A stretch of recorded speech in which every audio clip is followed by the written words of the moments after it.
Hello and welcome to Ryan's Got Game. I'm Ryan. Today I got a game called Gruff. Gruff is a 2 to 4 player tactical card game by Brent Crotchfield and published by Studio Woe. In this game, players assume the roles of shepherds using forbidden magic to breed and battle their mutant goats.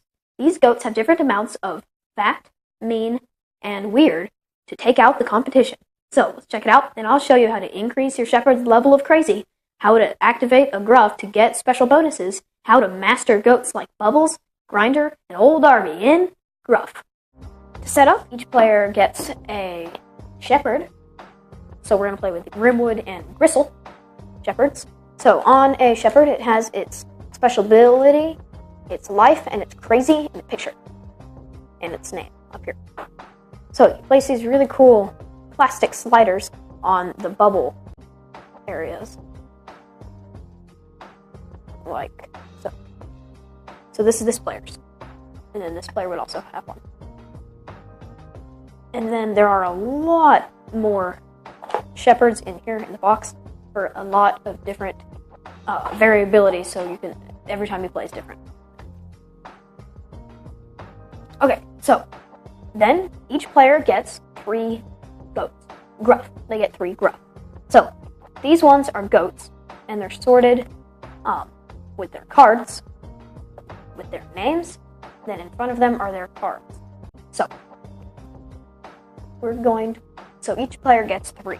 So here's a Gruff card. So we have his name, text for 1 fat when activated. I'll explain that later, what kind of goat he is, or faction he belongs to. Mean, weird, and fat. So we place the same markers as we did on the shepherd on the bubble one.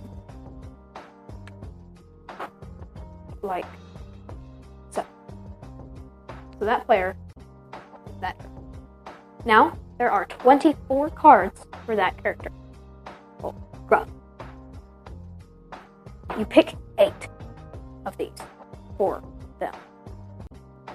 So, we picked 8, and we're going to put them in the pile. We're going to shuffle all the other cards with them, and then that is that player's draw pot.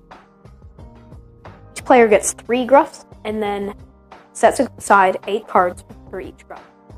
Okay, this is what it would look like on at the beginning of the game. Their deck shuffled, and all their Gruff out, and full health, and all of their Gruffs at their bubble. So right now, these are all the same factions as a team, Grendel, all Skull Clan, but they don't have to be. You can choose any.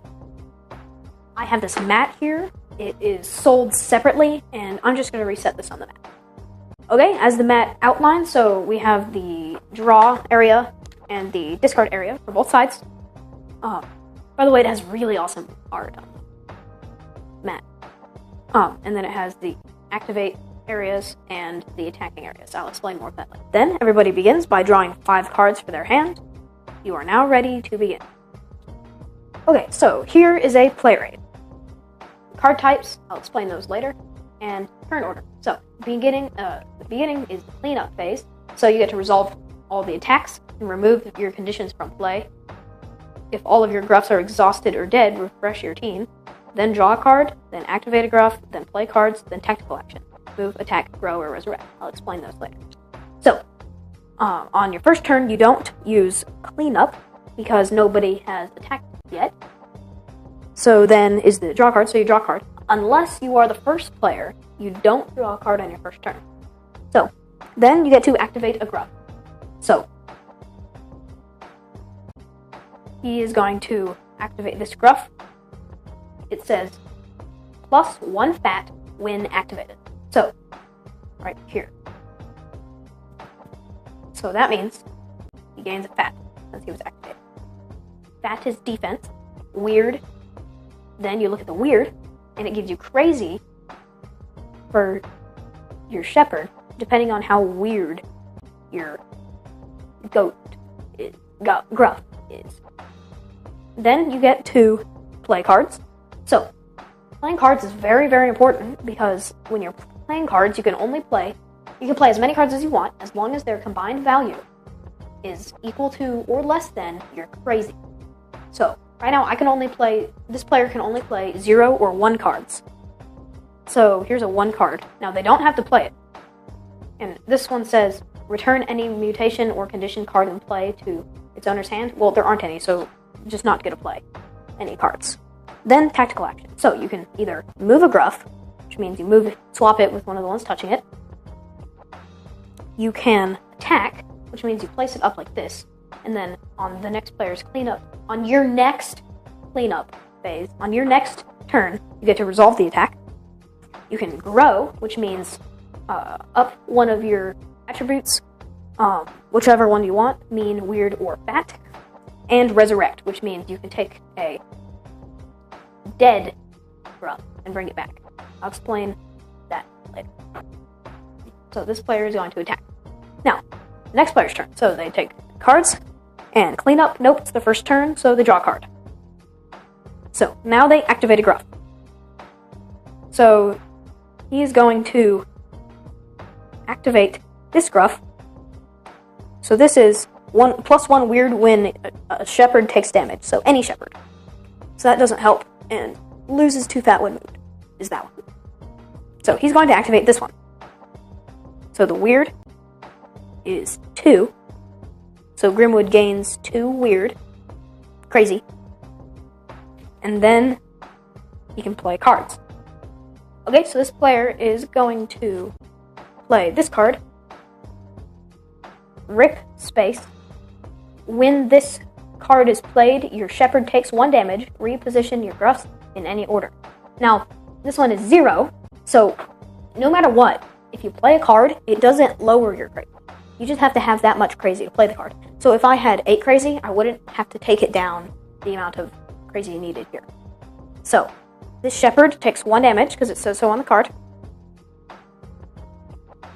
And then we can reposition their Gruffs in any order. So, he's going to switch these ones. He wants to switch them because after this turn, this Gruff is going to attack. Now, if he had attacked this one, the Gruff would have died and then flipped it over and not have been able to be used. And the shepherd would have taken damage because it takes excess damage. So, 2 of the 3 would be used to kill it, and the other 1 would be used to hurt the shepherd.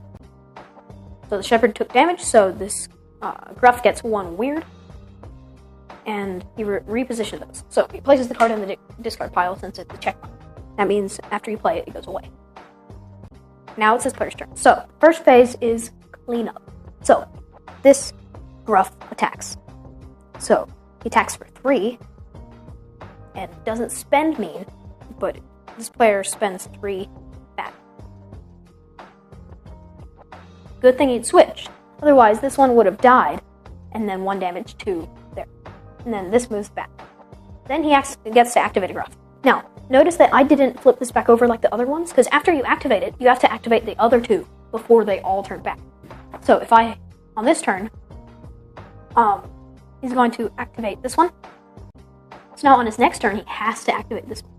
So he's going to activate this, and the thing is 1 mean and 1 weird when moved. So first, weird. So he gains crazy. First he draws a card, then he activates. Then he can play a card. He doesn't want to play a card, so now you do a tactical action, and he's going to switch these 2. Switch them because now this Gruff gets... Now this Gruff gets 1 mean and 1 weird because it was moved. So mean and weird. Just to point out, as the game goes on, the weird gets higher, and whenever you activate them, you get more crazy. Now, crazy isn't bad in this game. When you get crazy, it allows you to play more powerful cards. This is 14, and you can only play it if you have 14 or more. Okay, on the shepherds, it has a special power. This is Grimwood. His power is when Grimwood's life drops below the threshold of this line, he gains 3 crazy. So after he loses 3 health, 1, 2, 3, he gains 3 crazy. Now, if you get when you get to 0, move off of here, you lose. And then that is the Shepherd power. Also, in the cards, there are three types of cards. First one is action. Action cards are used once and then are immediately discarded. Action cards have the check marks. You do the action and then you discard the card. Also is the condition cards. Condition cards have an effect that lasts until its controller's next turn. So when you play it, this happens until your next turn. And then finally, mutation cards have permanently affect the board. So this one is mutate Gaptooth. So you get to place this card on Gaptooth. And it says, whenever Gaptooth attacks, he gets +1 mean and -1 fat. So whenever you play this on him, whenever he attacks, he gains 1 mean and -1 fat. So play continues until one Shepherd's health drops below 1, or if a player kills all 3 Gruffs, then the other player wins. That's how you play Gruff. Okay, got my dad here for parents' opinion. So Dad, what do you think of Gruff? I had a good time with Gruff. It's kind of a 2-player head-to-head type of a game. And it has a unique theme with the goats. I remember hearing the story of the 3 billy goats Gruff when I was a kid, and this kind of takes it to the next level because they're a little bit mutated. A little. And the shepherds are taking over. Have you seen some of those goats? I have. Just a little. The components are nice. So you have the cool sliders on the cards. Yeah, I thought that was really neat how to keep track of the various weird, mean, and fat. Yeah, their attributes for the Gruff as well as for your shepherd. Crazy and health. Yeah, I will say that those kind of slipped off every once in a while, and it was kind of hard to tell where it was. Where was it?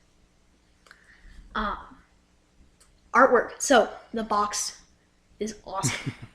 It has a mutated goat snout tied up. It looks. You gotta say it's kind of gruesome. Yeah, but it looks awesome. So each of the shepherds has its own unique artwork, and then each of the different Gruff. There's like 24 of their own cards, and those all have the unique artwork that pertain to that single Gruff as well. So yeah, really good artwork on Gruff. Yep. Strategy. So it's a tactical game, so it's very strategic. There's a little bit of luck, I guess you could say, for which cards you draw, but it's other than that, I think it is just a straight up strategy game. It's tactical, so that says it all. I mean, really, you take your 24 cards and you pick 8 of them. So there is a lot of strategy right there. Then there's deciding on which Gruffs you use. And I'm sure, if you play this many times, you can get a good feel for which ones pair well together. You can have one that's kind of your striker that keeps going after, and one could kind of be a blocker that you move around.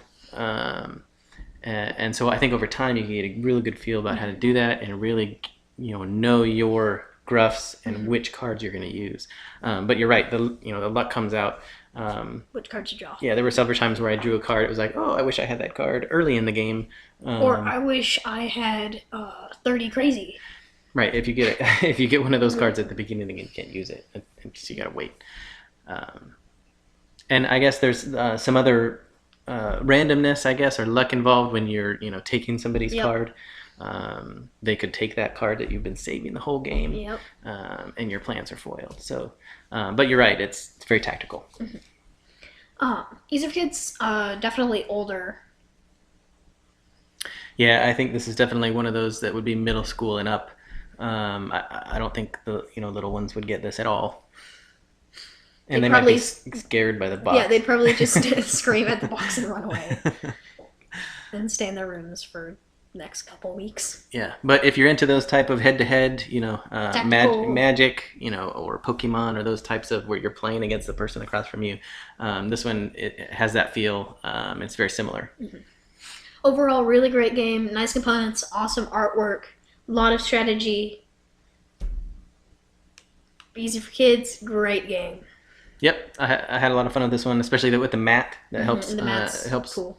organize your cards there, and just the artwork on the mat looks really cool too. Yeah. I think that is sold separately, so that doesn't come with the game, but that's definitely a plus to enhance your gameplay with Gruff. So go check it out.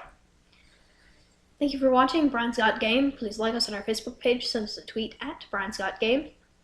Visit our webpage, briansgotgame.com. Subscribe to our YouTube channel. I'm Brian. This is my dad. See you next time.